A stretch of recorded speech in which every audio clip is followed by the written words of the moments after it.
नमस्कार विद्यार्थी मित्र मैत्रिणींनो, सह्याद्री आय एस मध्ये आपल्या सर्वांचं स्वागत आहे. रिसेंटच्या काळामध्ये जे यूपीएससी प्रिलिम्स आहे, जी यूपीएससीची पूर्व परीक्षा आहे, तिचा जो पॅटर्न आहे तो खूपच अनप्रेडिक्टेबल होत चाललेला आहे. त्यामध्ये वेगवेगळ्या प्रकारच्या संकल्पना आहेत, वेगवेगळ्या प्रकारचे प्रश्न विचारले जात आहेत. म्हणजे आता मागच्या वर्षीच्या पेपर्समध्ये आपण जर बघितलं तर एक खूप जास्त प्रमाणामध्ये तुम्हाला फॅक्च्युअल गोष्टीकडे जाणारा पेपर कधी-कधी तो वाटू शकतो आणि हे साहजिक आहे. बदलत्या काळानुसार यूपीएससी ज्या पद्धतीनं तिचं पूर्व परीक्षेचं पॅटर्न चेंज करत आहे, तर त्या पॅटर्नशी कोप अप करणं, त्याच्याशी आपण सुसंगत असा अभ्यास करायला हवा. याकरिता आज आपण एक नवीन सीरीज तुमच्या सर्वांकरता घेऊन आलेलो आहे. तर ही सीरीज काय असणार आहे बाबा? तुम्हाला यापूर्वी जर तुम्ही पूर्व परीक्षा दिलेली असेल, तर तुम्हाला ह्यातला हा जो शब्द आहे टर्म इन न्यूज, तर हा शब्द तुम्ही नेहमी पेपरमध्ये वाचलेला असेल की यूपीएससी काय करते की एखादी टर्मिनॉलॉजी देते, एखादा वर्ड देते किंवा एखाद्या देशाचं नाव देत आहे आणि त्या देशाचं नाव का चर्चेमध्ये होतं ह्याच्या संदर्भात ऑप्शन देत आहे किंवा तशा प्रकारचा प्रश्न. आता हा प्रश्न कसा असतो की ह्याच्यामध्ये तुम्हाला त्या संकल्पनेच्या संदर्भामध्ये ती कधीतरी थोडक्यात वाचलेली जरी असली तरी तुम्हाला तो उत्तर देणं सोपं असतं. परंतु आता प्रॉब्लेम काय आहे की 365 दिवस वर्षामध्ये दररोज एक तरी नवीन संकल्पना तुम्ही जर पकडून चाललात तर अशा 365 संकल्पना होणार आहेत आणि ह्या 365 संकल्पनांचा तुम्ही ट्रॅक कसा ठेवणार, तुम्हाला ते रिकॉल कसं होणार एक्झामिनेशन हॉलमध्ये. तर याकरिता आपण काय करतो आहोत, तर आपण वेगवेगळ्या प्रकारचे जे तुमचे करंट अफेअर्सचे सोर्सेस आहेत, त्या सोर्सेसमध्ये विशेषतः न्यूजपेपर आहेत, त्या न्यूजपेपरमधनं त्या संकल्पना ज्या कोणत्या चर्चेत आलेल्या आहेत, तर त्या सर्वांचं एक समरी व्हिडिओ प्रत्येक वीकमध्ये प्रत्येक आठवड्यामध्ये आपण त्या ठिकाणी टाकणार आहेत.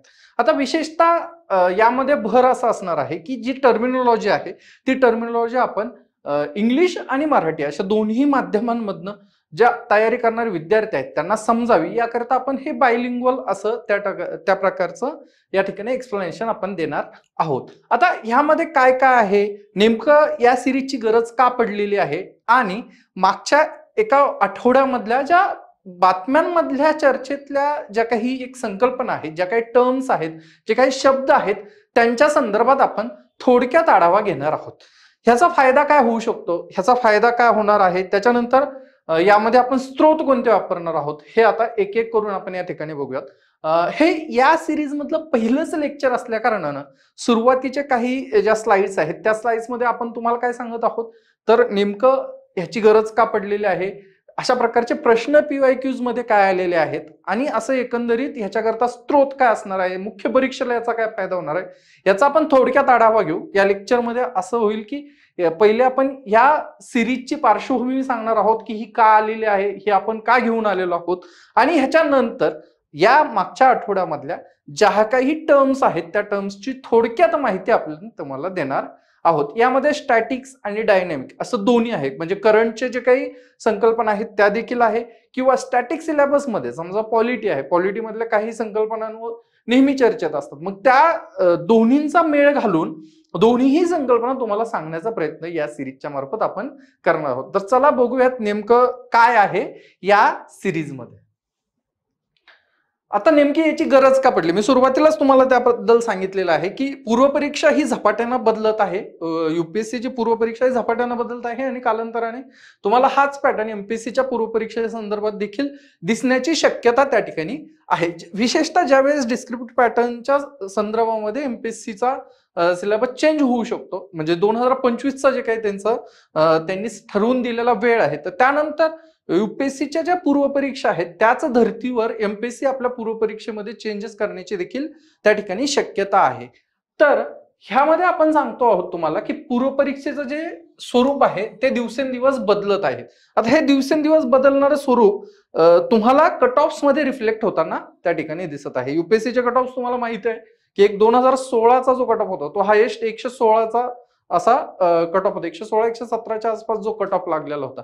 त्यानंतर कालांतराने 17, 18, 19 हा कट ऑफ कमी कमी होत चाललेला आहे आणि मागच्या 2 ते 3 वर्षांमध्ये हा कट ऑफ हा 100च्या खाली असतोय, एव्हा तो 90च्या खाली देखील त्या ठिकाणी गेलेला आहे. हा कट ऑफ खाली का जात आहे, तर याचं कारण आहे की यूपीएससी आपल्या पेपर सेट करण्याच्या पॅटर्न्स मध्ये नेहमी चेंज करत आहे, त्यानंतर त्यामध्ये वेगवेगळे बदल आणत आहे आणि जास्तीत जास्त इनोव्हेटिव्ह मार्गाने तुम्हाला प्रश्न फ्रेम केले जातात. त्यातला एक मार्ग तुम्ही बघितलेला आहे, मागच्या वर्षीचा जो 2023चा पेपर झालेला आहे, त्या 2023च्या पेपरमध्ये आपण मॅक्झिमम जे प्रश्न बघितलेले आहे की only 1 correct, only 2 correct, only 3 correct, only 4 correct. मग ह्यामध्ये काय होऊन जातं की ह्या प्रकारच्या प्रश्नांमध्ये तुमची इलिमिनेशनचे जे टेक्निक्स आहे, ज्याच्या संदर्भात तुम्हाला खूप व्हिडिओ युट्यूबवर मिळतील, तर ह्या टेक्निक्सलाच इलिमिनेट करण्याचं काम त्या ठिकाणी युपीएससीनं सुरू केलेलं आहे. मग आता ह्याला कसं तुम्ही टॅकल करणार आहात, कारण की जर 40 पेक्षा जास्त प्रश्न तुम्हाला या पॅटर्न मध्ये येत असेल तर ह्याचाच अर्थ तुमच्याकडनं युपीएससीला अपेक्षित आहे की तुम्हाला जास्त एक्झॅक्ट माहिती असायला हवी,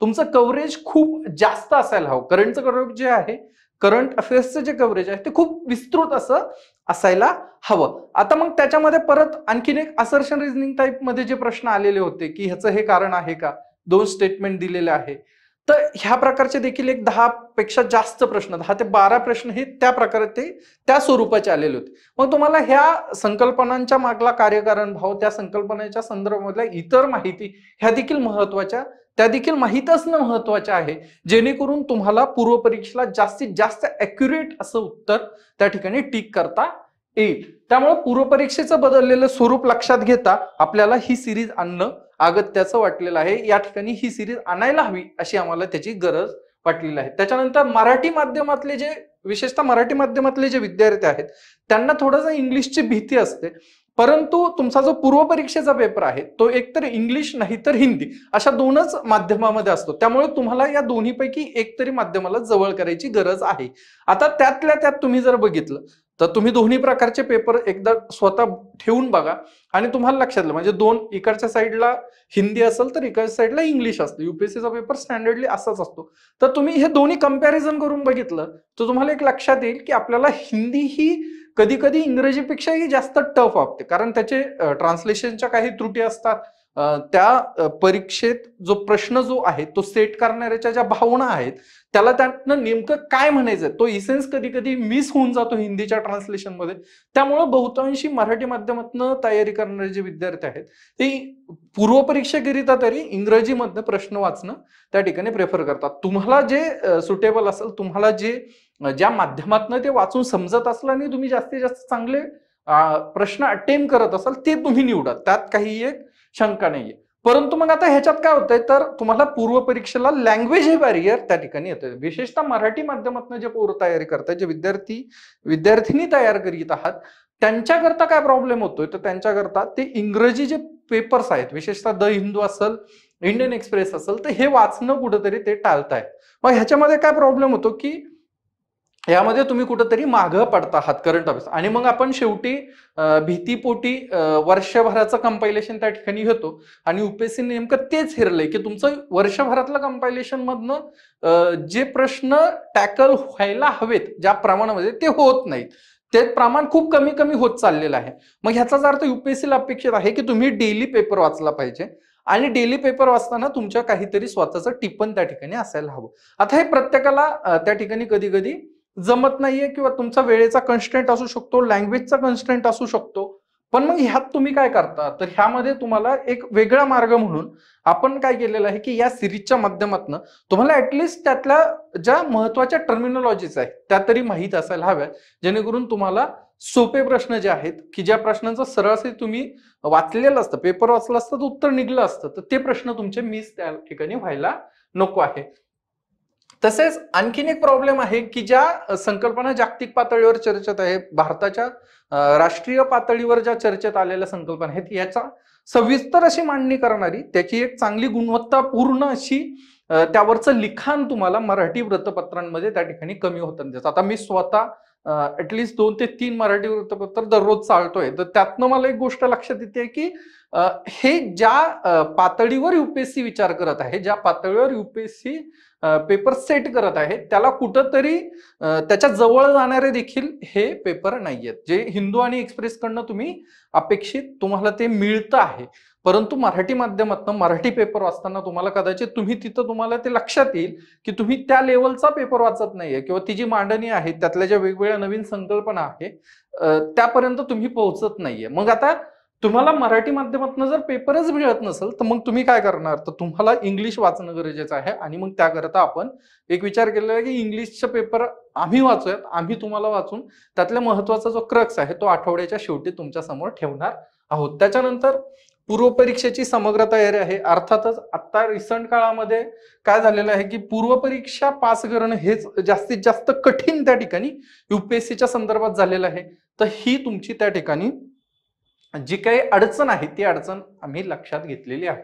त्याच्यानंतर स्त्रोत काय असणार आहे. आता सर्वांना असं वाटतं की सर तुम्ही इतकं सांगताय पण नेमकं याकरता तुम्ही काय वापरणार आहात, तुम्ही काय वाचता आणि हे नेमकं परीक्षेला पूरक आहे का. तर तुम्ही वेगवेगळ्या प्रकारच्या क्लासेसच्या अनालिसिस तुम्ही जर बघितल्या पूर्व परीक्षेच्या, युपीएससीच्या पूर्व परीक्षेच्या, ज्या मी देखील बघायचो, तर त्यामध्ये तुम्हाला लक्षात येतं की मेजॉरिटी जो सोर्स आहे तो वृत्तपत्रातनं येतो. म्हणजे ज्या बी जे अनएक्सपेक्टेड प्रश्न म्हणू शकता किंवा जे करंटचे प्रश्न आहे, करंट अप्लाइड जे प्रश्न आहेत ते बऱ्यापैकी द हिंदू आहे, इंडियन एक्सप्रेस आहे, PIB आहे, या 3 स्त्रोतांवर युपीएससी नेहमी भर देताना आपल्याला त्या ठिकाणी दिसते आहे. आणि या 3 स्त्रोतातनं बऱ्यापैकी करंटचे जे प्रश्न आहेत ते तुमचे टॅकल होताना त्या ठिकाणी दिसत आहेत.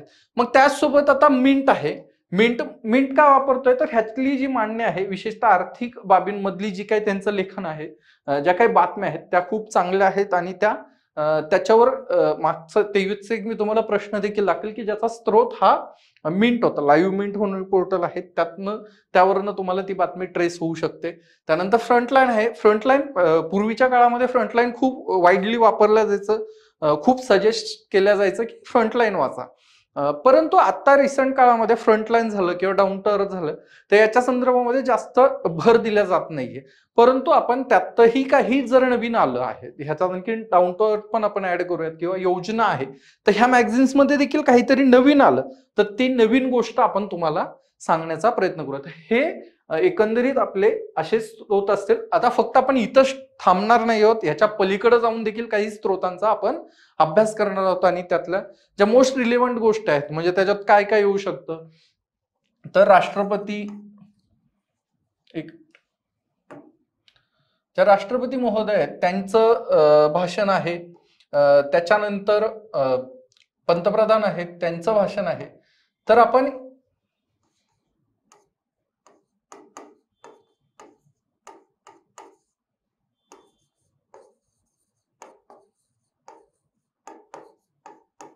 किंवा देशाचे परराष्ट्र मंत्री आहेत, गृहमंत्री आहेत, हे वेगवेगळ्या प्लॅटफॉर्मवर जे भाषणं देत आहेत त्या भाषणांमधून देखील काही नवीन टर्मिनॉलॉजी येतात की काही जे ॲक्रोनॉम्स आहेत, शॉर्ट फॉर्म्स जे आहेत वेगवेगळ्या स्कीमच्या संदर्भात असतात, वेगवेगळ्या इनिशिएटिव्हच्या संदर्भात असतात. त्या ॲक्रोनॉम्सची त्याचा फुल फॉर्म काय आहे, त्याच्यामध्ये कोणते कोणते घटक अंतर्भूत आहेत याचा देखील आपण याच्यामध्ये विचार करणार आहोत. याच्या संदर्भात देखील तुम्हाला एक वीकली आपण ती माहिती पूर्ण तुमच्या समोर ठेवणार आहोत.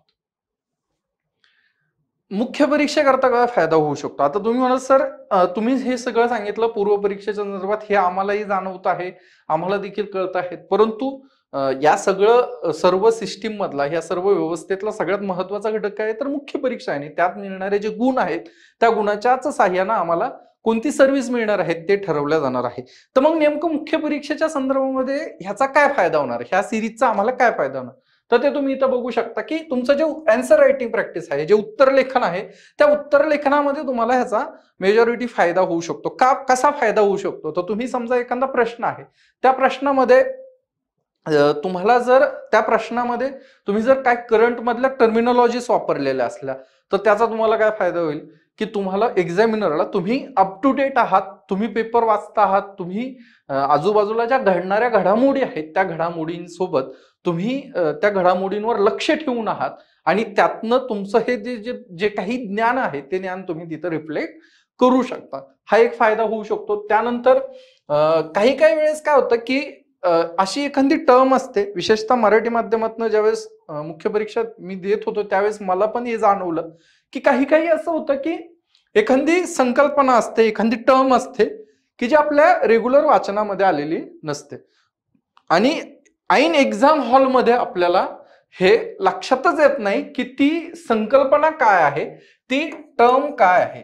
आता ही संकल्पना जर तुम्हाला लक्षात आली नाही तर तुम्हाला तो प्रश्नच नाही आणि हा प्रश्न समजला नाही तर त्याचं उत्तर देण्याच्या तुमच्या त्या मर्यादा स्पष्ट होतात. त्यामुळे काय करायचं आहे, तुम्हाला ह्या संकल्पनांची आयडिया असणं, ह्याची तोंडओळख असणं, यातनं काय फायदा होईल तर यातनं तुम्हाला ह्या सर्व जो काही प्रश्न आहे, मुख्य परीक्षेतला जो प्रश्न आहे तो प्रश्न तुम्हाला त्या ठिकाणी चांगल्या प्रकारे समजणार आहे. त्याच्यानंतर आता वेगवेगळ्या ज्या स्कीम्स असतात त्यांच्या इक्रोनॉम्स असतात, वेगवेगळे जे काही भाषणं असतात त्या भाषणातले काही मुद्दे असतात, काही संकल्पना असतात, त्या तुम्ही उदाहरणं म्हणून त्या ठिकाणी वापरू शकतात. मग हे उदाहरणं वापरताना तुम्हाला त्याचा काय फायदा होणार आहे तर तुमचं उत्तर आणखीन त्याला फॅक्ट्सचा आधार येणार आहे, तथ्यांचा आधार येणार. म्हणजे तुमचं लिखाण हे मोकळं असं काय म्हणतात त्याला, मुक्त लिखाण असं असणार नाहीये. त्याला तुमच्या लिखाणाच्या प्रत्येक आर्ग्युमेंटला तुम्हाला सबस्टॅन्शिएट करावं लागतं आणि त्या सबस्टॅन्शिएट करण्याकरिताचं जे उदाहरण आहे ते उदाहरण तुम्हाला या ठिकाणी या संकल्पनांमधनं मिळणार आहे. त्यानंतर विविध आकडेवारीच्या संदर्भात देखील आपण यामध्ये इन्क्लूड करण्याचा प्रयत्न करणार आहोत की वेगवेगळे जे रिपोर्ट येतात त्या रिपोर्ट मधल्या काही आकडेवारी असेल ते रिपोर्ट कुठून येतात. तुम्हाला प्रत्येक वर्षी युपीएससीला एक तरी प्रश्न असा असतो की तो रिपोर्ट कोणती संस्था पब्लिश करते या संदर्भामधला असतो. तर ते देखील आपण चालू जे प्रत्येक आठवड्यात जर काही रिपोर्ट आला नवीन तर त्या रिपोर्टमध्ये नेमकी काय परिस्थिती आहे, तो रिपोर्ट कोण पब्लिश करतं आणि एकंदरीत भारताचं स्थान काय आहे हे सगळं आपण त्या ठिकाणी बघणार आहोत. त्यामुळं तुम्हाला एकतर मुख्य परीक्षा करता काय फायदा होईल की तुम्हाला त्याची एक आकडेवारी तुम्हाला माहित असणार आहे की नेमकी तुमच्या काही तुमच्या आर्ग्युमेंटला तुम्ही सबस्टॅन्शिएट त्या आकडेवारीतनं करू शकता. किंवा दुसरा जो पार्ट आहे तो दुसरा पार्ट असा आहे की तुम्हाला त्या रिपोर्टचा स्रोत कोणता आहे, ऍटलीस्ट तुमचा एक तरी एमसीक्यूज त्यामध्ये कव्हर होण्याचा प्रयत्न आपण करणार आहोत. आता ह्यात काही तुम्हाला उदाहरणं देतो आहोत, सांगतो आहोत की नेमकी हे जे काय बोलणं चाललं आहे, जे काही मी सांगतो आहे त्याला नेमका आधार काय आहे किंवा ही सिरीज अशीच हवेतनं आलेली आहे का, तर नाही. तर आपण आता हे 2023 चे 3 प्रश्न दाखवतोय, हे 2 आणि आणखीन एक प्रश्न, आणि ह्याच्यामध्ये नेमकं तुम्हाला काय कळतं आहे किंवा तुम्हाला काय हवं आहे ते तुम्हाला यातनं लक्षात येईल. म्हणजे युपीएससीला काय हवं आहे आणि तुम्ही या सिरीज मधनं कसं त्या ठिकाणी करू शकता. आता ह्याच्यामध्ये काय झालं होतं की तुम्हाला कदाचित हे थोडंसं ब्लर दिसत असेल तरी मी तुम्हाला सांगतो की area of conflict mention in the news. आता ज्या जगभरातील जे प्रदेश आहेत की जिथं संघर्ष चालू आहेत ते प्रदेश एका साईडला दिलेले होते आणि त्यांची जे लोकेशन आहे ते लोकेशन तुम्हाला कोणतं आहे ते सांगायचं. आता अर्थातच हे तुम्हाला काही कोणत्या टेक्स्टबुक मध्ये मिळणार नाहीये की तुम्हाला हे अमुक अमुक जे क्षेत्र आहे ते क्षेत्र कुठं आहे. म्हणजे अनलेस अँड अंटिल जे जर करंट अफेअरचं पुस्तक नसेल तर तुम्हाला ते भेटण्याची शक्यता कमीच आहे. आता दरवर्षी पॅटर्न चेंज होतो. समजा 2021ला खेळांच्या संदर्भात जास्त प्रश्न आले होते. आता मागच्या वर्षी आयरच्या संदर्भात खूप प्रश्न आलेले आहेत की त्याच्यामध्ये तुम्हाला कुठं कुठं कोणत्या प्रकारचे उठाव झालेले आहेत ते देशांची एक लिस्ट सांगितलेली होती. त्याच्यानंतर तुम्हाला कॉन्फ्लिक्टेड झोन्स कोणते होते, बॉर्डरिंग स्टेट्स कोणते होते, ह्या संदर्भात प्रश्न आलेले आहेत. मग हे दरवर्षी युपीएससी तर आहे की ती चेंज होत जाणार. ती दरवर्षी तुम्हाला वेगळ्या प्रकारे काय म्हणतात त्याला, वेगळ्या प्रकारे पकडण्याचा प्रयत्न त्या ठिकाणी करणार आहे. आता जर समजा तुम्ही पेपर वाचत असाल तर पेपरमध्ये तुम्हाला हे जे काही दोनाप्स आहे, काचिन आहे किंवा टायग्रे आहे, हे सर्व तुम्हाला कधी ना कधी हिंदूमध्ये किंवा एक्सप्रेसमध्ये आठवड्यात 2-3 वेळेस तरी वाचायला भेटलं असतं. किंवा हे जे देश आहे, सिरिया आहे, इथिओपिया आहे, नॉर्थ येमेन आहे, तर हे प्रदेश, हे देश तुम्हाला तुमच्या वाचनात आलेले असले असते आणि तुम्हाला ते प्रश्न टॅकल करणं सोपं गेलं असतं. त्यानंतर हा प्रश्न बघू शकता की ह्याच्यामध्ये इन अ रिसेंट इयर्स, आणि हे वेगवेगळे देश आहेत त्यांचे नावं दिलेले आहे की यांचं इंटरनॅशनली यांच्याकडे अटेन्शन गेलेलं आहे. चांद आहे, गुनिया आहे, त्याच्यानंतर माली, सुदान, या देशांमध्ये या देशांकडे तुमचं लक्ष का गेलेलं आहे. आणि मग तिथं हे कारण दिलेलं आहे की discovery of rich deposit of rare earth elements, establishment of Chinese military base, southward expansion of Saharan desert आणि सक्सेसफुल कॉप्स, म्हणजे ह्याच्यात उठाव झालेले आहे का, अशा प्रकारचे हे दिलेलं आहे. आता तुम्हाला एक लक्षात येईल की जर तुम्ही समजा या देशांच्या संदर्भामध्ये पेपर वाचत असाल किंवा तुमच्या हे लक्षात आलं असेल की बाबा इथं हे 3 देश, ह्या 3 देशांना आपण कोणत्या संदर्भामध्ये बघितलं होतं, तर लगेच आपल्याला ते जर क्लिक झालं, तुम्हाला जर लेक्चरमध्ये भेटलेलं असेल ना, तुम्हाला लगेच लक्षात येईल की हा हा आपण त्यावेळेस ते बघितलं होतं ना, आणि त्यावेळेस ह्या 4 पैकी कशावर, म्हणजे ह्याच्यात तुम्हाला खूप ऑप्शन खूप डिटेल्स मध्ये दिलेले आहेत असं नाहीये. ऑप्शन खूपच ढोबळमानाने दिलेले आहे. म्हणजे तुम्ही इथं बघा की ह्याच्यामध्ये काय सांगतात की रिच डिपॉझिट सांगताय, म्हणजे तुम्ही इथं जॉग्राफी इकॉनॉमिक पर्स्पेक्टिव्ह प्रश्न ऑप्शन आहे. दुसरा establish Chinese military base, internal सिक्युरिटीच्या पर्स्पेक्टिव्ह इथं हा प्रश्न ऑप्शन फ्रेम केलेला आहे. Southward expansion of Saharan desert, म्हणजे ह्याच्यामध्ये तुम्हाला डिझास्टर मॅनेजमेंटच्या पर्स्पेक्टिव्ह मध्ये तुम्ही त्याला बघू शकता, एन्व्हायरमेंटच्या पर्स्पेक्टिव्ह मध्ये, आणि हे सक्सेसफुल कॉप्स म्हणजे पॉलिटीच्या पर्स्पेक्टिव्ह मध्ये आहे की सशस्त्र उठाव झालेले आहेत का वगैरे. तर तुम्ही एक लक्षात घ्या की हे 4 सब्जेक्ट पासून आहेत, म्हणजे हे काही क्लोज ऑप्शन नाहीयेत. तुम्हाला पेपरमध्ये हे नाव वाचलेलं असेल की तुमच्या लगेच लक्षात येऊ शकतं. त्यामुळं तुम्हाला हे ऍटलिस्ट माहित असायला हवं की हे चर्चेत आहे, म्हणजे हे ज्यावेळेस तुम्हाला माहित असेल त्यावेळेस तुम्हाला ते सोपं त्या ठिकाणी जाणार आहे. आता ह्याच्यानंतर हा एक प्रश्न होता ज्याच्यामध्ये ही टर्म विचारली होती, बीटा म्हणून जी टर्म आहे हिला फायनान्सच्या संदर्भामध्ये ह्या टर्म्सचं काय महत्व आहे हे तुम्हाला त्या ठिकाणी विचारलेलं होतं.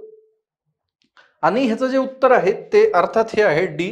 ह्याच्यामध्ये फ्लक्च्युएशन जे होतं ते फ्लक्च्युएशन, स्टॉक्स जे असतात शेअर मार्केटमधले तुमचे जे शेअर्स आहेत त्यांच्या प्राइस मधलं जे फ्लक्च्युएशन आहे त्या संदर्भामध्ये ही टर्म त्या ठिकाणी वापरली जाते. आता तुम्हाला याचा सरप्राईज होईल की हे 2023चा पेपर आहे, जो तुम्ही जून मध्ये दिलेला आहे 2023 मध्ये.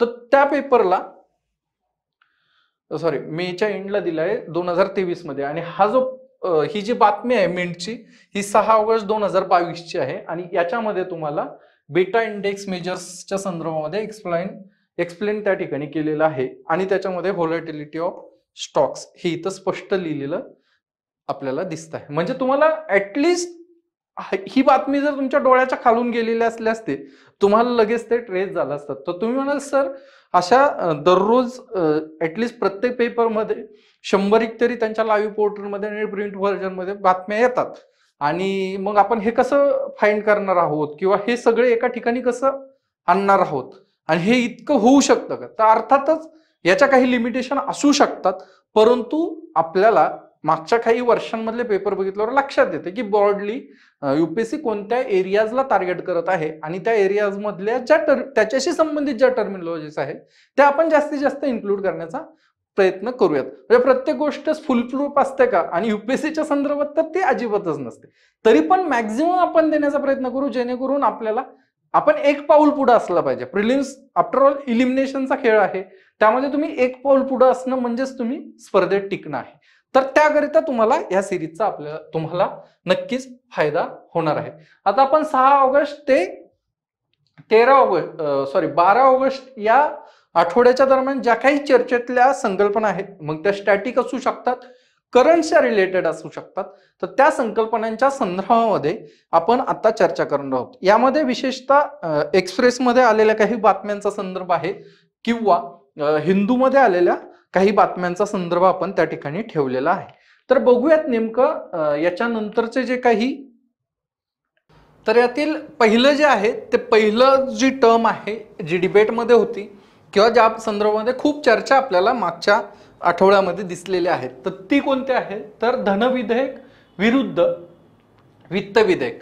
आता धनविधेयक, वित्त विधेयक आणि हे नेमकी विधेयक मांडण्याची पद्धत काय ही तुम्ही पॉलिटीमध्ये बघितलेलीच असेल, त्या संदर्भात डिटेलमध्ये तुम्ही अभ्यास केलेलाच असेल.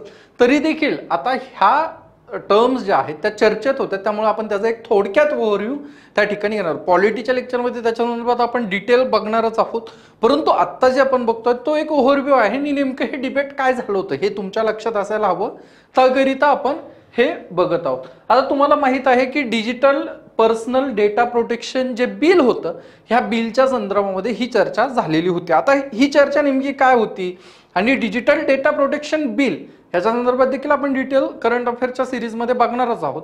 पण हे नेमकं बिल काय होतं आणि ह्याची मागची पार्श्वभूमी काय आहे ते आपण एक थोडक्यात बघूयात.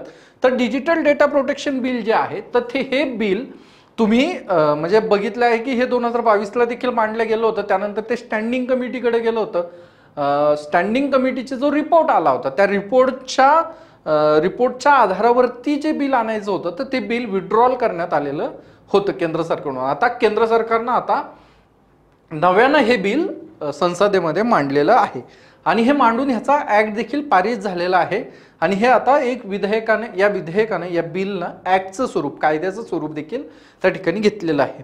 आता नेमकं हे चर्चा काय होती डेटा प्रोटेक्शनच्या संदर्भातलं हे जे काय बिल आहे ह्याच्यामध्ये नेमकी काय चर्चा होती, तर याच्यामध्ये केंद्र सरकारने सुरुवातीला काही इंडिकेशन दिले होते की ज्यामध्ये हे 110 अनुच्छेद 110 जे आहे त्याच्या अंतर्गत मनी बिल म्हणून, धन विधेयक म्हणून त्या ठिकाणी संसदेत मांडण्याचा एक विचार केंद्र सरकारकडं त्या ठिकाणी होता. आता धनविधेयक म्हणजे काय आणि धनविधेयकाच्या संदर्भामध्ये नेमकं काय अपेक्षित होतं किंवा केंद्र सरकार असं का मांडण्याचा प्रयत्न त्या ठिकाणी करत होतं. तर धनविधेयक काय आहे, तर धनविधेयकामध्ये तुम्हाला 110 जे आर्टिकल आहे त्याच्यामध्ये A to G हे जे काही घटक मांडलेले आहेत त्या घटकांच्या संदर्भामध्ये मनी बिल, धन विधेयक हे सभागृहाच्या पटलावर मांडता येतं. ह्यामध्ये तुम्हाला माहित आहे की 109च्या अंतर्गत राज्यसभेची जी पॉवर आहे ती कुठंतरी कर्टेल होते आणि लोकसभेला खूप जास्त एक्स्ट्राऑर्डिनरी अशी पॉवर याच्यामध्ये दिली जाते आणि राज्यसभा ह्याच्यामध्ये दुरुस्त्या सुचवू शकत नाही किंवा त्याच्यावरती राज्यसभेचे अधिकार हे खूप सीमित होते आणि लोकसभा ही मेजरली प्रायमरी असतात. म्हणजे ह्याच्यामध्ये स्टेप काय आहे, धनविधेयक आणि वित्त विधेयक कोण ठरवतं, तर लोकसभेचे जे स्पीकर आहे तर ते स्पीकर या ठिकाणी हे सर्टिफिकेशन त्या ठिकाणी देतात. लोकसभा अध्यक्ष त्या ठिकाणी सांगतात की नेमकं धनविधेयक काय आहे, म्हणजे ह्या बिलला कसं दिलं त्यांचं सर्टिफिकेशन असतं.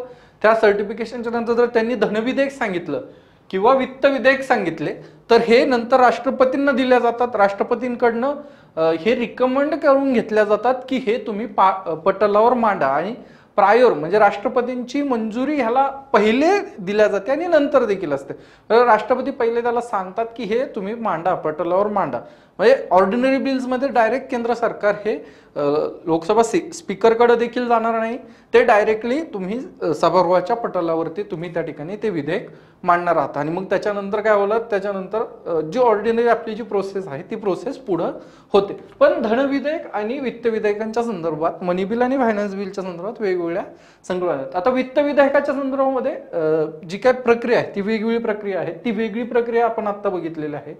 मग त्याच्यानंतर तुम्हाला माहिती आहे की ज्यावेळेस केंद्र सरकारमध्ये म्हणजे जे सत्तेत असलेला जो पक्ष आहे त्याची जर मेजॉरिटी राज्यसभेत नसेल तर तो संसदेच्या जो वरिष्ठ सभागृह आहे त्या वरिष्ठ सभागृहाला त्या ठिकाणी त्याला बायपास करण्याचा जो एक माध्यम आहे ते माध्यम म्हणजे धनविधेयक आणि वित्त विधेयक प्रकार एक, ह्याचा सहारा घेऊन राज्यसभेला बायपास करण्याचा प्रयत्न होतो, जेणेकरून जे सत्तेत जो पक्ष आहे त्याच्या मनाप्रमाणे ते हे विधेयक त्या प्रकारे पार करू शकतात.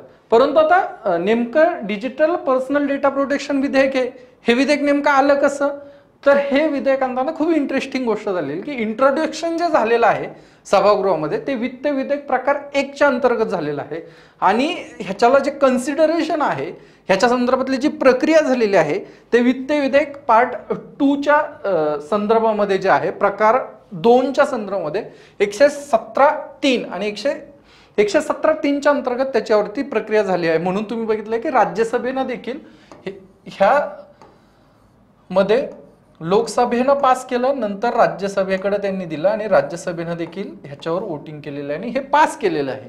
म्हणजे काय झालंय तर वित्त विधेयक प्रकार 1 आणि धनविधेयक ह्या दोन्हीमध्ये काय होतं तर ह्यामध्ये लोकसभेची पॉवर जास्त होते आणि लोकसभेनं जे बोलल तेच विधेयक त्याच प्रकारे पारित होणार आहे. पण वित्त विधेयक 2च्या अंतर्गत ज्यावेळेस ती प्रक्रिया करून आणलेली आहे त्यावेळेस राज्यसभेला देखील त्याच्यावर वोटिंग करण्याचा अधिकार आहे, राज्यसभा देखील त्याच्यामध्ये दुरुस्त्या सुचवू शकते, परंतु ह्या दोन ह्याच्यामध्ये नाही करू शकत. तर हे डिजिटल पर्सनल डेटा प्रोटेक्शन विधेयक जे आहे त्या संदर्भात आपण नंतर बघणारच आहोत. परंतु या संदर्भामध्ये तुमच्या एक लक्षात यायला पाहिजे की वित्त विधेयक आणि धनविधेयक नेमकं काय आहे, ती प्रोसेस काय आहे. तुमच्या पॉलिटिकल लेक्चर्समध्ये ते आहे, तुम्ही लक्ष्मीकांतमध्ये ते रेफर करू शकता, त्यामध्ये देखील तुम्हाला ते सविस्तर भेटेल. आमच्या ग्रीन बुकलेट जे आहे सिरीज आहे त्या ग्रीन बुकलेट्समध्ये तुम्हाला मराठीमध्ये देखील ते पूर्ण डिटेलमध्ये तुम्हाला ह्या दोन्ही प्रक्रिया वाचायला त्या ठिकाणी मिळणार आहे. मग हे धन विधेयक आणि वित्त विधेयकाचं जे डिबेट आहे ते तुम्हाला आता थोडक्यात आपण सांगितलेलं आहे. म्हणजे तुम्हाला ऍटलिस्ट ते नंतर ज्यावेळेस करंट ज्यावेळेस तुम्ही करणार आहात प्रिलिम्सचं त्यावेळेस तुम्हाला ही गोष्ट लक्षात येणार आहे आणि मग तुम्ही ते रिकॉल देखील करू शकता. यानंतर पुढची जी पुढचा जो मुद्दा आहे, जी टर्म आहे ती बातम्यात होती, ती होती राष्ट्रीय भाषेचा नॅशनल लँग्वेजच्या संदर्भामध्ये ही चर्चा त्या ठिकाणी होती. आता ह्याच्यामध्ये काय झालं होतं की जस्टिस दत्ता आहेत सुप्रीम कोर्टाचे, त्यांच्या समोर एक केस आलेली होती आणि ही काय केस होती, मोटर व्हेकल ऍक्टच्या अंतर्गतली एक केस होती. ज्या केसमध्ये जो काही पिटिशनर आहेत त्या पिटिशनरनं अशी मागणी केली होती की त्यांची जी केस आहे ती केस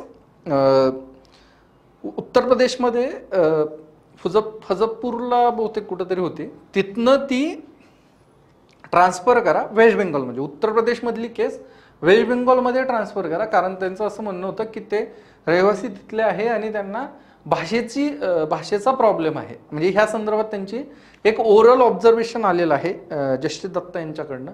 तर त्या ओरल ऑब्झर्वेशनमध्ये असं सांगण्यात आलं होतं, म्हणजे आपण आता प्रत्येक म्हणजे काय त्या न्यायाधीशाचं प्रत्यक्ष नाव घेत नाही, तर सुप्रीम कोर्टाचं सर्वोच्च न्यायालयाचं एक निरीक्षण आहे, त्या निरीक्षणामध्ये हा मुद्दा आला आणि त्यांनी असं बोलताना सांगितलं, हे रिटर्न नाही आहे, ओरल ऑब्झर्वेशन आहे, आणि यामध्ये त्यांनी सांगितलं होतं की जरी संविधानाच्या 8व्या परिशिष्टामध्ये 22 भाषा असतील, आपल्याला हे माहीत असणारी ही फॅक्च्युअल डिटेल आहे, ही पॉलिटीमध्ये तुम्हाला भेटणारच आहे, तर ह्या 22 भाषा जरी असल्या तरी राष्ट्रभाषा म्हणून हिंदी आहे. आता हे लिगली आहे का, हे कायदेशीरदृष्ट्या योग्य विधान आहे का, तर ह्याच्यावरती डिबेट होऊ शकतो. म्हणजे अर्थातच नाही आहे, संविधानाच्या तरतुदीत धडधाकट राष्ट्रीय भाषेच्या संदर्भामध्ये काही एक मांडणी केलेली आहे, त्या वेगळ्या तरतुदी आहेत त्या देखील आपण बघतच आहोत. तर ह्या प्रकारचं एक ओरल ऑब्झर्वेशन त्या ठिकाणी देण्यात आलं, त्यामुळे नॅशनल लँग्वेजच्या संदर्भामध्ये ही चर्चा झालेली आहे. त्याचसोबत जे काही आता IPC आहे, CRPC आहे, CPC आहे, CPC नाही आहे, CRPC, IPC आणि एव्हिडन्स ऍक्ट यांचे जे काही नामकरण झालेलं आहे आणि ते नामकरण झाल्याच्या नंतरचे जे 2-3 विधेयक आलेले आहेत त्यावरनं देखील हिंदी इम्पोजिशन किंवा हिंदीच्या संदर्भातला एकंदरीत जो डिबेट आहे तो डिबेट मोठ्या प्रमाणात आपल्याला होताना दिसत आहे. त्यामुळं नॅशनल लँग्वेज, राष्ट्रीय भाषा ही संकल्पना आपल्या लक्षात असायला हवी, त्यातले मायन्यूट डिटेल्स तुम्हाला माहीत असायला हवे आणि ह्यातनं कुठं ना कुठं एक छोटासा पॉईंट काढून UPSC प्रश्न त्या ठिकाणी विचारते. तर ह्यातले काही जे कलम आहेत, काही परिशिष्ट आहेत ते आपण बघूयात आणि मग पुढच्या टॉपिककडे जाऊयात. पहिलं जे अनुच्छेद आहे जो महत्त्वाचा आहे तो म्हणजे 343(1). 343(1) मध्ये काय नमूद केलेलं आहे की त्यांनी ऑफिशियल लँग्वेज, राजभाषा जी आहे ती सांगितलेली आहे. राजभाषा काय असणार आहे, तर ती राजभाषा देवनागरी लिपीतील हिंदी. देवनागरी लिपीतील हिंदी जी आहे ती तुमची राजभाषा आहे, राष्ट्रभाषा नाही. राष्ट्रभाषा नाही, राष्ट्रभाषा नसणार आहे, राज्यभाषा असणार आहे. राजभाषा हे ऑफिशियल जे पब्लिश्ड संविधान आहे त्या संविधानामधली ही टर्म आहे जी विधी विभागानं मराठीमधलं ट्रान्सलेटेड संविधान प्रकाशित केलेलं आहे 2014चं, त्याच्यामधली ही हा शब्द आहे राजभाषा. ॲक्च्युअलमध्ये त्याला इंग्लिश जे काही प्रोनाउन्सिएशन आहे, इंग्लिश जी टर्म वापरलेली आहे ती ऑफिशियल लँग्वेज अशी वापरलेली आहे. आणि हिंदीच्या सोबत इंग्रजी सुरुवातीला 15 वर्ष होती, त्यानंतर वाढवत आपण आणलेलं आहे, हे आपल्याला माहीतच आहे की इंग्रजी देखील याच्यासोबत कार्यालयीन भाषा असणार आहे, ऑफिशियल लँग्वेज त्या ठिकाणी असणार आहे. तर म्हणजे काय, तर संविधानाच्या तरतुदीनुसार हिंदीला राष्ट्रभाषा म्हणत नाही, राजभाषा म्हणतात, प्लस ऑफिशियल लँग्वेज कार्यालयीन भाषा देखील म्हणतात. हे झालं 343(1). अनुच्छेद 351 काय सांगतं, तर अनुच्छेद 351 आपल्याला काय सांगतं, आर्टिकल 351 सांगतं की तुम्ही हिंदीचा प्रचार आणि प्रसार देखील करायला हवा, जेणेकरून जे विविधतेने नटलेला आपला देश आहे त्यामध्ये कम्युनिकेशन सोपं जायला हवं, तिथे लोकांना एकतेची भावना यायला हवी, याकरिता हिंदीचा प्रचार आणि प्रसार करण्याकरिता तुम्ही उपाययोजना करायला हव्यात असं 351 मध्ये सांगितलेलं आहे. आणि ह्या उपाययोजना करताना तिचं जे मूळ स्वरूप आहे ते बदलता कामा नये, त्याला हिंदुस्थानी असा शब्द वापरलेला आहे, तर तिचं जे मूळ स्वरूप आहे ते बदलता कामा नये. पण जर तुम्हाला प्रश्न आला की हिंदीच्या प्रमोशन करता संविधानात तरतुदी आहेत का, तर निश्चित आहे आणि त्या अनुच्छेद 351 मध्ये आहे. तुम्हाला प्रश्न आला की जर हिंदी राष्ट्रभाषा आहे का, तर नाही, ती राजभाषा आहे, ऑफिशियल लँग्वेज त्या ठिकाणी आहे. त्यानंतर आता चर्चेमध्ये आपल्याला 8व्या परिशिष्ट 8th शेड्यूलचा त्या ठिकाणी उल्लेख दिसलेला आहे. तर 8th शेड्यूल मध्ये काय आहे, तर त्यामध्ये 22 भाषा आहेत आणि ह्या 22 भाषांमध्ये तुम्हाला या 22 भाषांमध्ये ट्रान्सलेटेड डॉक्युमेंट्स मिळू शकतात. या भाषांमध्ये किंवा मदर टंग मध्ये तुम्ही लोकसभेमध्ये लोकप्रतिनिधी बोलू शकतात, राज्यसभेत देखील बोलू शकतात आणि ह्या 22 भाषांना तुम्ही संविधानिक कायदेशीर भाषेमध्ये हिंदीच्या बरोबरीनं त्या ठिकाणी बघणं गरजेचं आहे आणि त्या संदर्भामधल्या तरतुदी आपल्याला या शेड्यूल लँग्वेजेसमध्ये, ज्यामध्ये 22 आहेत, त्यामध्ये त्या ठिकाणी त्या 22 भाषांमध्ये आहे. आणि इंटरेस्टिंग फॅक्ट म्हणजे इंग्रजी ही काही तुमची शेड्यूल भाषा त्या ठिकाणी नाहीये. आणि ह्यात आणखीन एक महत्त्वाची गोष्ट आहे की आणखीन 38 अशा भाषा आहेत की ज्या भाषांच्या संदर्भामध्ये मागणी होते आहे की त्यांना 8व्या परिशिष्टामध्ये समाविष्ट करून देण्यात यावं, जेणेकरून त्यांच्या प्रचार प्रसाराकरिता जे काही सहाय्य आहे ते सहाय्य केंद्र सरकारकडनं त्यांना मिळणार आहे. त्याच्यानंतर ते भाषिक जे लोक आहेत त्या भाषिक लोकांची ती आयडेंटिटी देखील त्या ठिकाणी मजबूत त्या ठिकाणी होणार आहे. म्हणून 38 भाषांच्या संदर्भात देखील त्या ठिकाणी मागणी आहे. हे एकंदरीत भाषेच्या संदर्भात भारतीय संविधान काय बोलतं ह्यातला बातम्यांमध्ये असलेला भाग आहे. विस्तृत त्याबद्दलची चर्चा आपण लेक्चर्समध्ये करणारच आहोत. अर्थात लेक्चरच्या संदर्भात आठवलेलं आहे की आपली जी ऑफलाईन आणि ऑनलाईन अशा दोन्ही प्रकारची GSची जी बॅच आहे, इंटिग्रेटेड जी बॅच आहे, ती आपण 21 ऑगस्टपासून चालू करतो आहोत. ज्यांना त्या बॅचमध्ये ॲडमिशन घ्यायचं असेल त्यांनी त्या ठिकाणी खाली तुम्हाला इकडं कॉन्टॅक्ट नंबर येत असेल त्या कॉन्टॅक्ट नंबरवर जा किंवा खाली डिस्क्रिप्शनमध्ये ॲपची लिंक आहे त्यामध्ये जा, तुम्ही त्या बॅचला जॉईन करू शकता. तर याच्यानंतर आपण काय बघू, याच्यानंतर आपण सुपर कंडक्टिव्हिटी ही एक टर्म आहे, ही टर्म त्या ठिकाणी चर्चेत आलेली आहे. तर सुपर कंडक्टिव्हिटीच्या संदर्भामध्ये आपण त्या ठिकाणी बघणार आहोत की नेमकी या संकल्पनेमध्ये ही संकल्पना चर्चेत का आली, या संकल्पनेच्या आडून या संकल्पनेमधले महत्त्वाचे घटक काय आहे आणि त्याचा नेमका उपयोग कुठं त्या ठिकाणी होतो आहे. तर तुम्ही इथं बघू शकता की दक्षिण कोरियाचे काही संशोधक आहेत,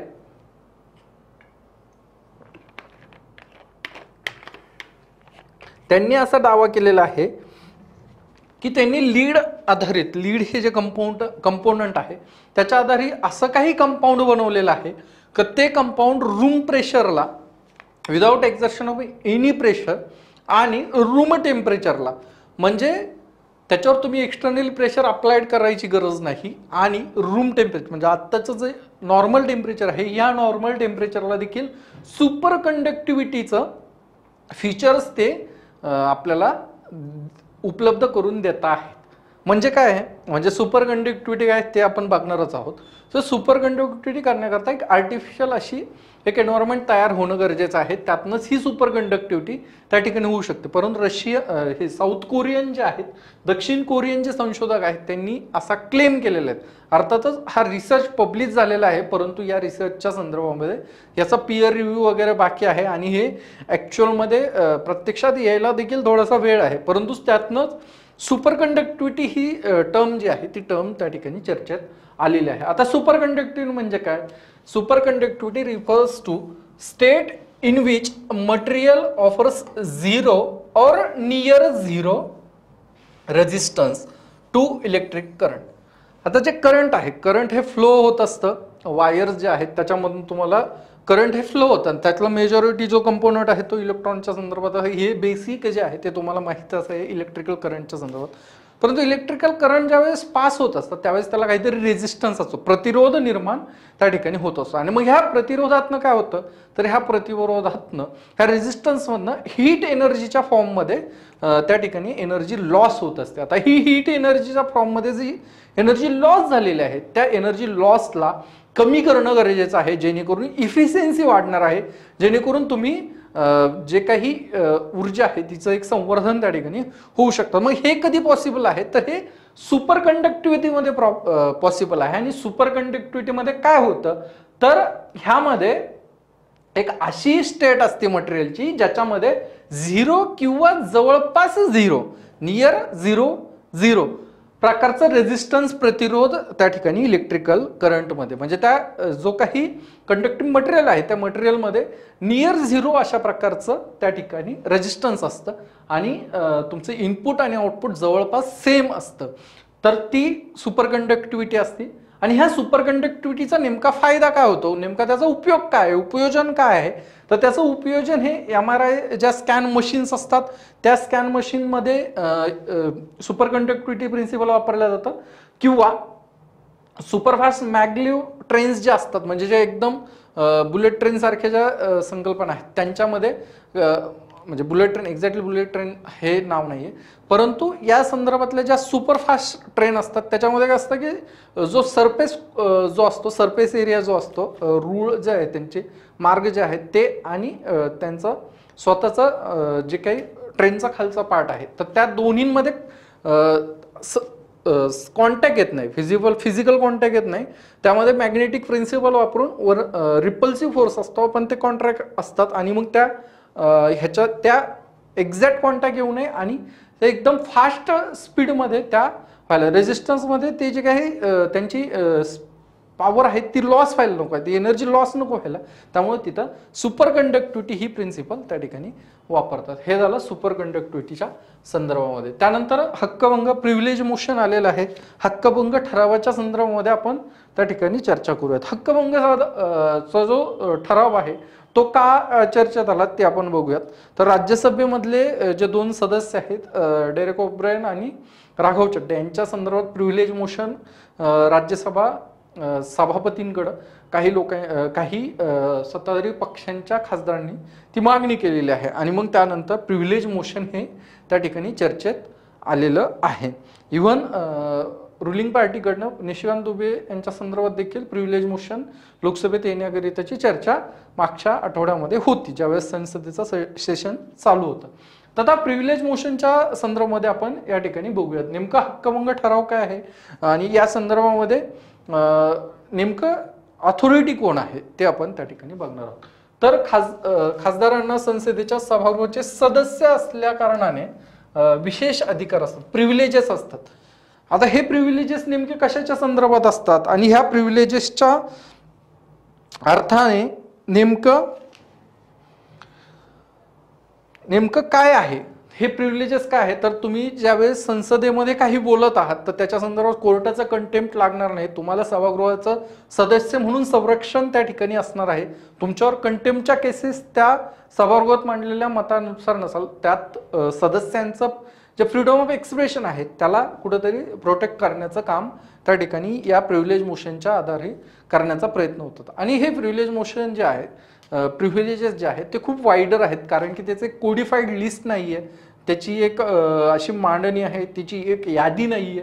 त्यामुळं प्रिव्हिलेजच्या अंतर्गत काय हे सभापती राज्यसभेच्या संदर्भात, लोकसभेच्या संदर्भात अध्यक्ष ठरवतील, स्पीकर ठरवतील, त्या गोष्टी तुम्ही त्या ठिकाणी त्या प्रिव्हिलेजेसच्या अंतर्गत त्या ठिकाणी इन्क्लूड करू शकता. म्हणून ही खूप वाईडर असं इंटरप्रिटेशन प्रिव्हिलेज या शब्दाचं होतं. आणि मग हक्कभंग ठराव काय आहे, तर सदस्यांचं काही हक्कभंग झाला म्हणजे त्यांना काही मिसइन्फॉर्मेशन पटलावर दिल्या गेली, तर मग ह्या संदर्भामध्ये किंवा काही गोष्टीमध्ये काही रेफरन्सेस आले की ज्या रेफरन्सेसचा एखाद्या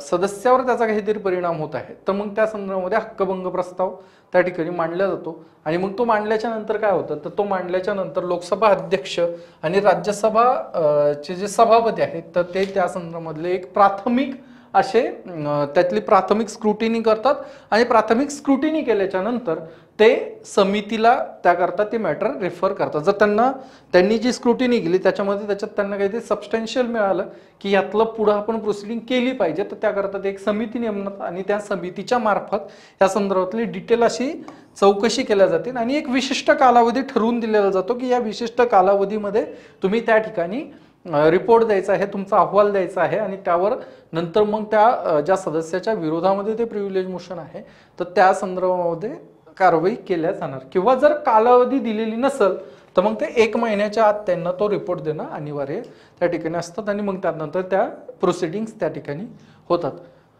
तुमच्याकरता प्रिलिमच्या दृष्टीने महत्त्वाचं काय आहे तर प्रिव्हिलेजेसचा फायदा असा आहे की तुम्ही प्रिव्हिलेजचा फायदा काय आहे तर कोर्टाचं कंटेम्पची केस लागत नाही. त्यानंतर कोडिफाईड आहे का तर कोडिफाईड नाही. यूपीएससी एखाद्या ऑप्शनमध्ये टाकलं की प्रिव्हिलेजेस आर कोडिफाईड इन अंडर जे काय हाऊस रूल्स आहेत त्यांच्या अंडर आहे का तर अजिबात नाही, किंवा संविधानात आहेत का तर अजिबात नाही. तर तुम्ही ह्या गोष्टी लक्षात ठेवायच्या त्या ठिकाणी आहे. अकिरा म्हणून एक रॅन्समवेअर आहे ते चर्चेत आलेलं आहे. ते का चर्चेत आलं आहे आणि त्याच्यात नेमके काय धोका आहे ते आपण या ठिकाणी बघणार आहोत. तर सर्टिन जे आहे, सर्टिनच्या संदर्भात तुम्ही वाचून घ्या. कम्प्युटर इमर्जन्सी रिस्पॉन्स टीम आहे, सेंट्रल गव्हर्नमेंटची रिस्पॉन्स टीम आहे, जी वेगवेगळ्या प्रकारचे व्हायरसेस, मालवेअर्स, रॅन्समवेअर्स यांच्या संदर्भामध्ये धोक्याची सूचना त्या ठिकाणी देत असतात. आणि मग ह्या सूचनेच्या आधारे इतर ज्या संस्था आहे, इतर जे लोक आहेत ते त्या ठिकाणी काम करत असतात. मग सर्टिननं काय सांगितलं होतं, त्यांनी एक ॲडवायझरी फ्लॅग रेज केला होता आणि तो कशाच्या संदर्भात होता की एक नवीन रॅन्समवेअर आलेला आहे आणि रॅन्समवेअर कोणता आहे तर अकिरा त्याचं नाव आहे. अकिराच्या माध्यमातून काय केलं जातं तर अकिराच्या माध्यमातून अनऑथराइज असा ॲक्सेस, म्हणजे तुम्हाला माहीत नसताना तुमच्या पीसीचा ॲक्सेस घेतला जातो, लॅपटॉपचा ॲक्सेस घेतला जातो आणि तुमची जी काय पर्सनल इन्फॉर्मेशन आहे किंवा तुमची सेन्सिटिव्ह जी इन्फॉर्मेशन आहे ती चोरली जाते आणि त्यातनं तुमचं पैशाच्या माध्यमातून तुमच्याकडनं एक्स्टॉर्शन केल्या जातं. मग हे जर समजा तुम्हाला यूपीएससीची जी काय पद्धत आहे प्रश्न विचारण्याची, त्यामध्ये जर तुम्हाला प्रश्न आला की अकिरा is recently in news in which regard, म्हणजे कशाच्या संदर्भामध्ये अकिरा ही चर्चेत होती, बातम्यांमध्ये होती, तर ते एक नवीन प्रकारचं रॅन्समवेअर. मग त्याच्यात तुम्हाला जर खूपच क्लोज ऑप्शन द्यायचे असेल तर मग व्हायरस, त्याच्यानंतर मालवेअर असे ऑप्शन दिले जातील, किंवा मग टेक्नॉलॉजी संदर्भात वेगवेगळे समजा असे पण ऑप्शन दिले जाऊ शकतात की बाबा क्षेपणास्त्र आहे का, लढाऊ विमान आहे का, रॅन्समवेअर आहे का, व्हायरस आहे. मग तुम्ही इथं कन्फ्यूज होऊन जाते, हे खूपच वाईड असतं. तुम्ही ॲक्च्युली कन्फ्यूज कुठं व्हायला हवं की मालवेअर आहे का, व्हायरस आहे का, म्हणजे इथं हे एकाच कॅटेगरीमधले ऑप्शन्स आहेत. आणि ज्यावेळेस तुम्हाला लढाऊ युद्धनौका, लढाऊ विमान असे ऑप्शन दिले जातात तर हे डायव्हर्सिफाईड असतं. ह्याच्यात तुम्हाला उत्तर शोधणं त्या ठिकाणी सोपं असतं. आणि रॅन्समवेअर काय असतं is essentially a kind of malware, म्हणजे हा रॅन्समवेअर हा एक मालवेअरचाच प्रकार आहे. आणि ह्यामध्ये किंवा त्याला सॉफ्टवेअर म्हणू शकता की used to gain unauthorise access to the system. Unauthorise म्हणजे तुम्हाला माहीत नसताना, तुमची परवानगी नसताना तुमच्या सिस्टीमचा ॲक्सेस घेतात आणि स्टेल द डेटा, म्हणजे तुमच्या डेटाची त्या ठिकाणी चोरी होतात. म्हणजे हे आपल्या पर्सनल डेटा प्रोटेक्शन सोबत याला तुम्ही जोडू त्या ठिकाणी शकतात. म्हणजे तुम्ही उलट जर तुम्हाला डेटा प्रोटेक्शनच्या संदर्भामध्ये प्रश्न आला तर त्यामध्ये तुम्ही ह्याचं उदाहरण म्हणून देखील या अकिरा ह्या टर्मचा वापर करू शकता. म्हणजे हे किती इंटरकनेक्टेड आहे हे तुम्ही बघू शकता. एका आठवड्यातल्या 2 बातम्या, त्या 2 बातम्या कशा इंटरकनेक्टेड आहे हे तुम्हाला आत्ताच आपण त्या ठिकाणी दाखवून दिलेलं आहे. यानंतर रोहिणी कमिशन आहे, जस्टिस जी रोहिणी न्यायमूर्ती ह्या आहेत, दिल्ली हायकोर्टाच्या होत्या आय थिंक. त्यांचा एक अहवाल आलेला आहे आणि ही जी त्यांचं अहवाल कशाच्या संदर्भात आहे, खूप चर्चेचा विषय येऊन तुम्हाला सगळ्यांना ते माहीतच असेल. रेग्युलरली या संदर्भात डिबेट देखील होत आहे. तर ओबीसी जी एक कॅटेगरी आहे त्या ओबीसी कॅटेगरीला 27% जे आरक्षण आहे त्या 27% आरक्षणाला अंतर्गतरित्या कसं डिव्हाइड करायचं आहे, त्यात कसे गट केल्या जाऊ शकतात जेणेकरून ज्या घटकांना ह्या आरक्षणाचा फायदा झालेला नाही त्या घटकांना ह्या आरक्षणाचा फायदा त्या ठिकाणी पोहोचवता येईल, या दृष्टीनं यायला हवा, या दृष्टीनं ह्या रोहिणी आयोग गठीत केला गेला होता. आणि तो गठीत कधी केला होता तर 2 ऑक्टोबर 2017 हा आयोग त्या ठिकाणी केला होता. आणि जवळपास 5 वर्षाच्या नंतर या आयोगानं अहवाल दिलेला आहे. तो 31 जुलै 2023 रोजी हा अहवाल आपल्याला आलेला आहे. आणि ह्या अहवालातनं हा अहवाल अर्थातच आतापर्यंत तरी सार्वजनिक केलेला नाहीये, परंतु येणाऱ्या निवडणुकीय वर्षाला डोळ्यासमोर ठेवून या अहवालाच्या संदर्भात काहीही होऊ शकतं. म्हणजे तो एकतर पब्लिक डोमेनमध्ये पण येऊ शकतो किंवा तो येऊ पण नाही शकत. ते अर्थातच केंद्र सरकारच्या हातामध्ये आहे. परंतु याच सोबत ओबीसी जनगणनेचा देखील मुद्दा आहे. तो देखील वेगवेगळ्या नॉर्थमध्ये, विशेषतः बिहारमधल्या हायकोर्टानं तिथल्या सरकारला परवानगी दिलेली आहे की तुम्ही त्यावरचा जो स्टे आहे तो स्टे त्यांनी हटवलेला नाहीये. ते बोलले की ह्याच्यावर आम्ही स्टे आणणार नाहीये, तुम्ही कंडक्ट करू शकता. ह्या संदर्भातलं जे ओबीसी मतांचं राजकारण या संदर्भातलं जो डिबेट आहे त्या डिबेटमधला एक टोक हा ओबीसीची जनगणना करणं आहे आणि दुसरा ओबीसीचा अंतर्गत विभाजन करणं आहे. असं हे दोन आयडियाच्या लेवलचं ते क्लॅशेस आहे. हा राजकीय मुद्दा आहे, परंतु आपल्या माहितीचं काय आहे, आपल्याकरता गरजेचं काय आहे, तर रोहिणी आयोग कशाच्या संदर्भात होता, तर ओबीसीचं इंटरनल सब कॅटेगरायझेशन अंतर्गत विभाजन करण्याच्या संदर्भामध्ये होता. त्याच्या संदर्भात आणखीन 2 केसेस आहेत, त्या केसेसचा रेफरन्स तुम्हाला सांगतो आहे.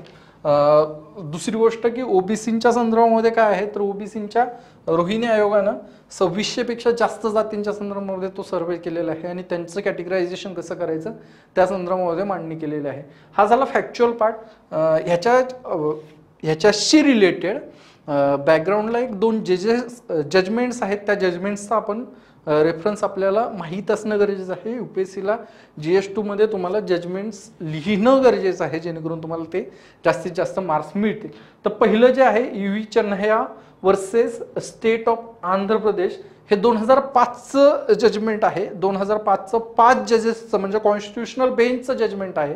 आणि ह्या जजमेंटमध्ये काय सांगितलं होतं, तर ह्या जजमेंटमध्ये असं सांगितलं होतं की शेड्यूल कास्टच्या संदर्भातलं ते जजमेंट आहे किंवा शेड्यूल ट्राईब्सच्या संदर्भामध्ये, दोन्ही संदर्भामध्ये शेड्यूल कास्ट शेड्यूल ट्राईब्सच्या संदर्भामध्ये इंटरनल सब कॅटेगरायझेशन अलाउड नाही आहे असं या जजमेंटमध्ये त्या ठिकाणी सर्वोच्च न्यायालयाच्या घटनापीठानं सांगितलेलं आहे. 5 जजेस बेंचेसनं सांगितलेलं आहे.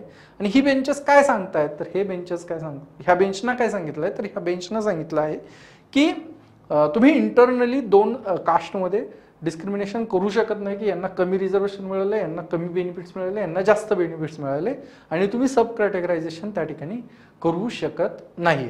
मग रोहिणी कमिशन कसं बसलं की जर समजा तुम्ही SC STs मध्ये सब कॅटेगरायझेशन करू शकत नाही, same principle applies to OBC चालतं. पण मग रोहिणी आयोग कसं बसलं, तर या संदर्भात देखील एक याचिका पंजाबच्या संदर्भातली एक याचिका देखील होती, ती देखील चर्चेत आलेली होती. आणि त्यामध्ये state of Punjab versus Devinder Singh म्हणून एक याचिका आहे, ती 2020ला सुप्रीम कोर्टाच्या संदर्भात आलेली आहे. ती देखील परत 5 जजेस बेंचच्या संदर्भात समोर आलेली होती आणि त्यांनी लार्जर बेंचकडं, आता हे 5 जजेस बेंच आहे, घटनापीठाचं जजमेंट आहे, त्यामुळे ह्याला ओव्हरटर्न करण्याकरता ह्याच्यापेक्षा लार्जर बेंच त्या ठिकाणी असणं अपेक्षित आहे. हा कॉन्स्टिट्युशनल एक प्रेसिडेन्स आहे की मोठ्या बेंचनंच त्याला ओव्हरटर्न केलं जाऊ शकतं किंवा त्याची समीक्षा केली जाऊ शकते. तर मग ह्याच्या संदर्भामध्ये सुप्रीम कोर्टाच्या बेंचनं ह्याला 2020 मध्ये हे जे जजमेंट आहे सब कॅटेगरायझेशन संदर्भात ह्याला लार्जर बेंचकडं रेफर केलेलं आहे की तुम्ही याच्या संदर्भामध्ये निर्णय घ्या आणि ह्याला रिव्हिजिट करायची गरज आहे का. म्हणजे जर सुप्रीम कोर्टाने ह्याच्या संदर्भात सांगितलं की तुम्ही इंटरनल सब कॅटेगरायझेशन करू शकता, तर त्या संदर्भामध्ये हे लागू होऊ शकतं किंवा मग त्याला दुसरा मार्ग देखील असा असू शकतो की ज्याच्यामध्ये वेगवेगळ्या प्रकारच्या कॅटेगरीज निर्माण करून त्या एक्झिक्यूट करणं. रोहिणी कमिशनचा रिपोर्ट, तर हे अर्थातच भविष्यातल्या गोष्टी या संदर्भात जास्त चर्चा करण्यात गरजेचं नाही आहे. UV चन्हैया जी केस आहे ती लक्षात ठेवा, 2005चं सुप्रीम कोर्टाचं जजमेंट. 2020ला स्टेट ऑफ पंजाब विरुद्ध देविंदर सिंग केस आहे, लिहून घ्या. याच्यामध्ये ती लार्जर बेंचकडं त्या ठिकाणी रेफर केलेलं आहे. आणि मग याच्यातनं जे काय आउटपुट येईल ते आपल्याला पुढच्या काही टर्म्स इन न्यूजच्या सिरीजमध्ये ऐकायलाच भेटेल. तर या नोटवर आपण इथं थांबूयात. हा पहिलाच एपिसोड होता.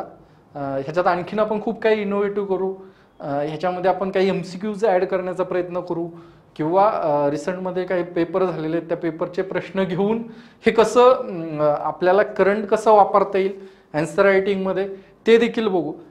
हे सुरुवात आहे. याच्यानंतर कालांतरानं तुम्ही कसा रिस्पॉन्स देता, तुम्ही तुमच्या मित्रांसोबत हे शेअर करा, मित्रमैत्रिणींसोबत शेअर करा. यातनं आणखीन तुमचे कमेंट सेक्शनमध्ये तुम्हाला याच्यात आणखीन काय अपेक्षित आहे ते सांगा, जेणेकरून मी त्याच्यावरती विचार करू ते पुढच्या सिरीजमध्ये आपण कसं इन्क्लूड करू आणि जेणेकरून ह्या सिरीजच्या संदर्भातलं जे आपलं कम्युनिकेशन आहे, माझ्याकडनं तर लेक्चरमधनं आहेच, तुमच्याकडनं कमेंट सेक्शनमधनं ते कम्युनिकेशन हो, आणि मग मी ते कमेंट बघून परत त्यात काही इम्प्रूव्हमेंट करता येईल का ते आपण त्या ठिकाणी कालांतराने बघतच राहू. तर भेटूया पुढच्या आठवड्यामध्ये सेम सिरीजमध्ये. अर्थातच दुसऱ्या संदर्भातले काही व्हिडिओ तुम्हाला आमच्या सह्याद्री आयचे यूट्यूब चॅनलवर माझे मिळतच राहतील, परंतु या संदर्भात, या सिरीजच्या संदर्भात आपण भेटूया पुढच्या आठवड्यामध्ये. या आठवड्यात सुरुवात आहे, त्यामुळं हे थोडंसं लेट होत आहे, पण ट्राय करूयात की सोमवारी तुम्हाला हे लेक्चर बघायला भेटेल, की ह्या सोमवारी तुम्हाला मागच्या आठवड्यात काय झालेलं आहे बाबा ते सर्व तुम्हाला त्या ठिकाणी वाचायला, अभ्यासाला भेटणारच आहे. जनरली 1 तासाच्या आत आपण जास्तीत जास्त जितक्या टर्म्स आहेत, कधी कधी ते जास्तही होऊ शकतात. जर जास्तच काही देशामध्ये जास्त घडलं तर अर्थातच ते लेक्चर त्या मानानं वाढत जाईल. तर भेटूया पुढच्या आठवड्यामध्ये. थँक्यू.